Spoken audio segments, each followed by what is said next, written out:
네이버 있잖아요. 네네. IT 플랫폼 회사에 네네. 투자하는 게 좋다고 하셔서 국내에는 이제 네이버인데 네네. 네이버도 오늘 또 보니까 신저가더라고요. 네네. 계속 떨어지더라고요. 네.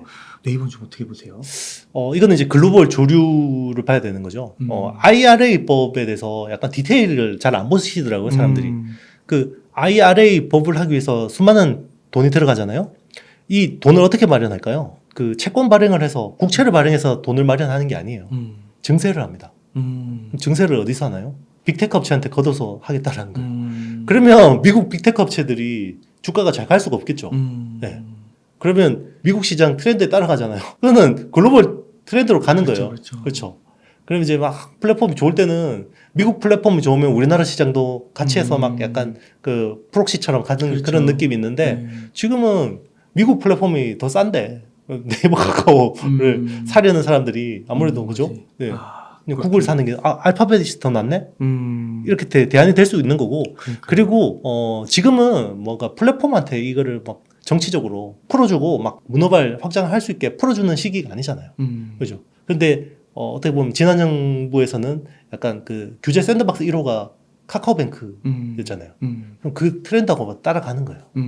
그리고 막 물적 분할해서 막 맞아요. 예, 2타 3타 치고 나쁜 짓을 했기 때문에 이제 그게 지금은 어떻게 보면 세금 납부를 하는 시즌이라고 보는 거죠. 네. 그럼 삼성전자는 좀 네. 분할 매수해도 좋을 것 같고 네네. 네이버는 좀 어떻게 보세요? 아니요, 네이버도 장기적으로 보면 결국 우상향 하는 거잖아요. 네. 그리고 이제 이거는 이제 당장 뭐 왜 신저가냐, 단기적으로 좋게 보냐라고 물어보신다 그러면 지금 플랫폼은 아닌데, 근데 항상 시장이라는 게 이게 내가 좋을 것 같아서 보면 이미 많이 올라있죠. 태조 이방원 같이. 그러니까 뭐 여기 뭐 달리는 말에 올라타는 것도 본인의 선택인 거고, 내가 좀 지금 힘들지만 싸게 사서 버텨보겠다. 모아가 보겠다. 장기적으로 보고. 그렇게 보시면 플랫폼도 저는 뭐 분할 매수하기는 좋은 타이밍이라고 보고 있습니다. 네. 그럼 만약 대표님께서는 네이버가 있고 태양광, 조선, 2차전지, 방산주, 원자력 같은 태조 이방원이 있다고 네네. 하면 네. 네이버에 투자하시겠네요? 저는 지금 뭐 플랫폼을 투자하고 싶진 않아요. 그래요? 네네.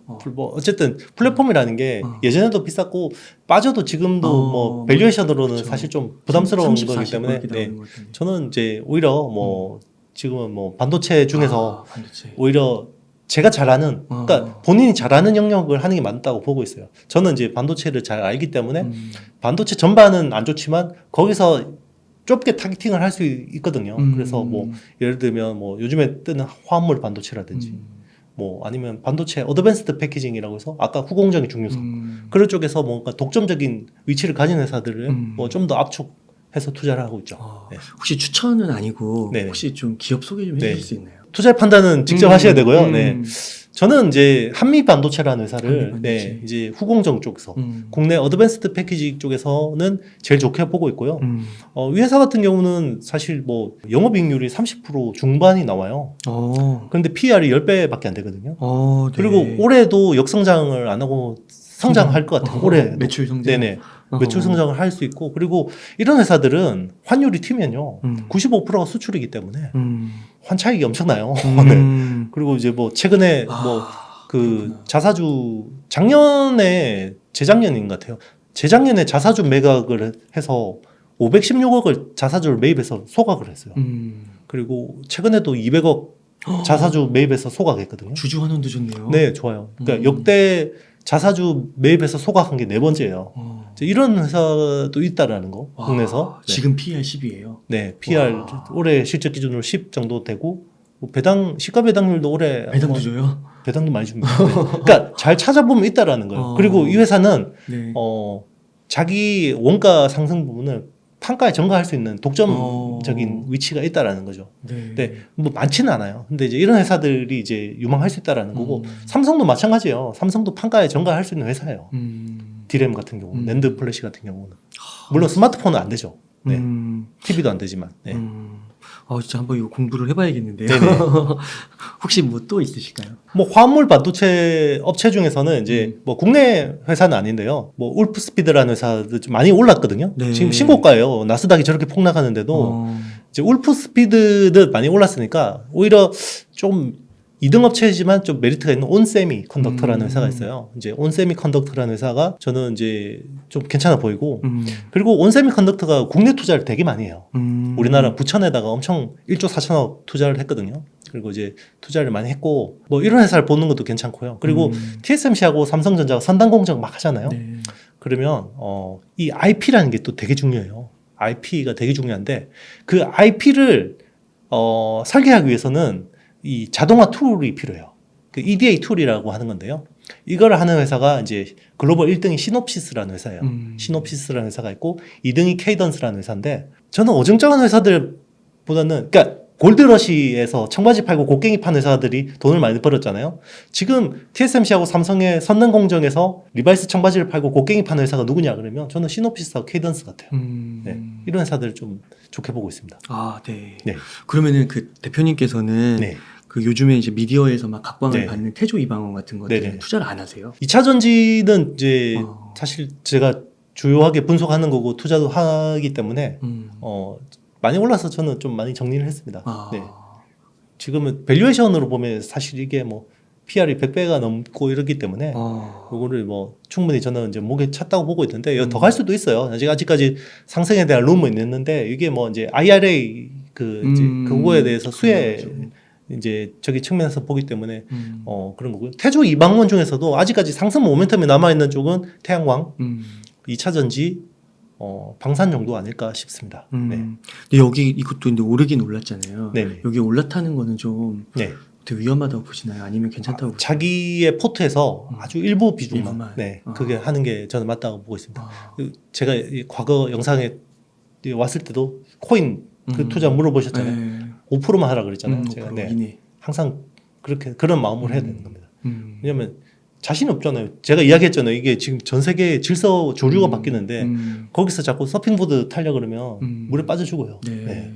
그렇군요. 네. 그러니까 이런 태양광, 조선, 방사는 네네. 약간 그 플랫폼 회사나 네네. 뭐 2차 전지나 삼성전자 이런 거와 좀 비교했을 때 좀 네네. 이렇게 순환을 더 많이 하고 네네. 변동성도 크고 그런 건가요?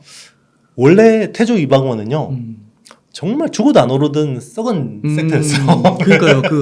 그 진짜 막 그 조선주 같은 거 보면 네네. 완전 진짜. 그렇죠. 원래 뭐 PBR 0.2배 주고 막 이러는데요. 그러니까 이제 쌀 때 그걸 살 수 있는 용기가 몇이나 있었겠어요. 그죠? 그런데 기다리면 이렇게 한 번씩 자기 타이밍 준다라는 거예요. 그 다음에 또 이제 그렇죠. 근데 그럴 수 있는 거고요. 그렇죠. 그러면 나중에 또 반도체가 엄청 올라 있으면 반도체 사야 됩니까? 또 물어볼 거예요. 그럼 그때 뭐라고 대답하겠어요? 똑같이 대답하겠죠. 아주 일부만 하시라고 자신 있으면. 네.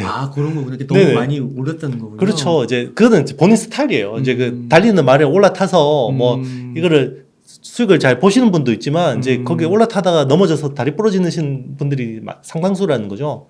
그렇기 때문에 항상 급등한 거는 급락할 수 있다라는 거죠. 그래서 산이 높으면 골이 깊다라는 거 항상 알고 투자를 하시라는 거죠. 그러니까 오히려 대표님께서는 좀 네. 오히려 좀 기다리더라도 네. 1, 2년 기다리더라도 싼 걸 사는 게 낫다고. 싸고 유망한 싸고 걸 유망한 사야죠. 걸 사는 게 낫다고 보시는 그렇죠. 거고. 그 분석할 자신이 없으면 안 하면 돼요. 네.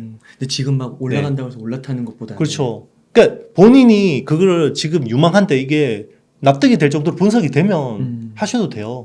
네. 본인 컨빅션이 있는데 뭐. 근데 그게 아니고 그냥 이제 나 너무 괴로우니까 그냥 저거라도 먹어야겠다 이런 마음으로 하면 안 된다는 거죠. 네. 혹시 대표님께서 네. 그 포트폴리오 이렇게 주식 중에서 정말 길게 보고요, 팔지 네. 않고요, 네. 계속 모아가는 혹시 그런 건 없으세요? 뭐 그런 주식이 있긴 한데 뭐 기계적 손절을 합니다. 저는 모아가시다가? 네네 계속 사실 저는 한미반도체 같은 경우는 100% 분할했거든요. 원래 저기 액면가가 200원이었는데 100원으로 분할했어요. 최근에 했는데 제가 이 회사 처음 매입한 게 분할 전 가격이 8,000원 정도였으니까 지금 가격으로 한 4,000원부터 샀거든요. 네. 계속 사고 계속 있죠. 모으시는 네네 거예요? 그렇죠. 네. 와. 중간에 손절도 하고 익절도 하고 계속 이제 메인스트림은 이렇게 계속 끌고 가는 거죠. 와. 이 회사가 팔아야 될 이유가 생길 때까지는. 한미보는 진짜 얼만큼 공부하신 거예요, 대표님은? 원래 회사를 알게 된 건 10년이 넘었는데 이 회사의 그 사실 후공정이라는 기술이 굉장히 저평가받았어요. 네. 사실은 그 삼성에도 후공정 라인이 있거든요. 이제 온양에 팹이 있어요. 약간 민감한가? 하여튼 뭐 그렇게 되게 덜 중요하게. 왜냐하면 예전에는 반도체가 뭐 전공정, 팹 공정 잘하면 되지. 후공정이 뭐가 이거 부수적인 거 아니야? 이렇게 생각했거든요. 근데 전공정이 너무 어려워지니까 이제 후공정 가지고 막 기술을 메이크업하려는 니즈가 너무 많아진 거예요. 지금은 글로벌 어떤 반도체 기술 주도하는 트렌드가 후공정이에요. TSMC도 그렇게 했던 맞습니다. 거잖아요. 네. TSMC는 SOIC라는 기술 후공정 기술 가지고 뭔가 리딩을 하고 있고 야. 삼성도 이제 큐브 시리즈라고 그러거든요. X 큐브, I 큐브, H 큐브라는 이제 첨단 어드밴스드 패키징을 통해서 칩 성능을 끌어올리는 거예요. 왜냐하면 요즘에 1나노 진전시키기가 너무 힘들어요. 네. 정말 미세할 거예요. 네, 정말 미세하고 이제 정말 이제 전자라는 놈이 갑자기 있다가 없어져요. 양자역학이니까. 네. 근데 왜 없어지는지 이게 수학적으로 증명을 해야 되고 이게 장난 아니거든요. 네. 그만큼 어렵다 보니까 후공정이 더 중요해지는 거고, 그 트렌드를 본 거죠. 저는 이제 애플이 그 페나 WLP라는 것 때문에 결국 TSMC한테 헤게모니가 가는 걸 보면서 그때부터 후공정이 이제 후공정 시대가 오는구나라고 해서 그때부터 스터디를 했고 공부를 하다 보니까 국내에서 독보적인 기술을 가진 회사가 있어. 네, 한미반도체 정도밖에 없더라고요. 네, 그래서 열심히 그때부터 앞으로 더 유망하게 저는 될 거라고 보고 있습니다. 그러니까 이렇게 계속해서 사 모아가는 네네. 그런 거는 정말 제 대표님 말씀처럼 이렇게 엄청난 지속적인 공부와 네네. 팔로업이 있지 않은 이상 그렇죠.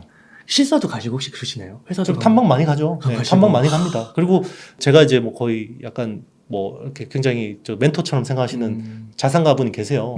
그분은 이제 금융위기 때 큰 돈을 버신 분인데 네. 이제 뭐 제가 이야기한 에피소드 중에 많이 녹아 있는 분 중에 한 분인데 그분은 지금 10배 난 종목이 있어요. 지금 10배가 났어요. 네, 그때 산 가격 대비해서 10배가 났는데 아직 안 파는 종목이 있어요. 팔아야 될 이유가 없다라는 거죠. 우리나라 기업에서요. 네네. 와. 네. 아직까지 팔지 않고 있어요. 네. 그러니까 그것도 안 팔 수 있는 것도 확신이잖아요. 더 갈 수 있다는. 그렇죠. 물론 이제 그 많이 오르면 좀 줄였다가 또 빠지면 좀 더 사고 이렇게는 하죠. 하지만 근데 그 메인스트림 물량은 아직까지 가져가요. 야, 그렇게 하니까 자산이 일구어지더라는 거죠. 그러니까 그 정말 있잖아요. 주식 처음 하시는 분들은 정말 자기가 뭔가 이걸 컨빅션을 가지고 샀던 종목이 100% 수익 나는 게 저는 첫 번째 관문이라고 봐요. 그때까지 참는 거. 네, 100% 나는 게 정말 한 번 레벨업 하는 거고요. 정말 300% 날 때가 한 번 더 레벨업 하시는 거고 500% 날 때가 레벨업 한번 하시는 거고요. 정말 10배까지 내보시는 분들은 자기가 뭐 테마주로 산 거 이런 거 말고 분석해가지고 뭐 몇 년 동안 기다려서 10배가 났다. 그 사람은 자산 사이즈가 작을 수가 없어요. 네. 그 정도의 뭔가 어떤 확신과 경험과 지식이 쌓이는데 자산 사이즈가 똑같다라는 건 말도 안 되는 거고요. 그러니까 그 주변에서 얼마나 그 세월 동안 맞아요. 별의별 얘기가 다 나오겠어요. 그럼요. 네. 그걸 다 견디고 그렇죠. 소신 밀고 가는 거잖아요. 맞습니다. 저는 그래서 아직까지 10배는 적은 없어요. 근데 뭐 5배까지 내봤거든요. 네. 이제 사실 한미반도체가 사실 뭐 거의 제가 처음 산 가격에 비해서는 거의 뭐 한 5배까지 오르기도 했었거든요. 네. 5배. 이게 분할 전 가격으로 한 4만 원 넘었으니까 그러면 8,000원에 사서 4만 원인데 5배가 난 거죠. 네. 이제 다 팔지는 않았지만 아직까지 그대로 가지고 있지만 계속 이제 물타기를 하면 평단가가 높아진다라는 단점도 있습니다. 근데 뭐 저는 이게 나중에 뭐 정말 10배 종목이 될 수 있지 않을까라는 생각도 있어요.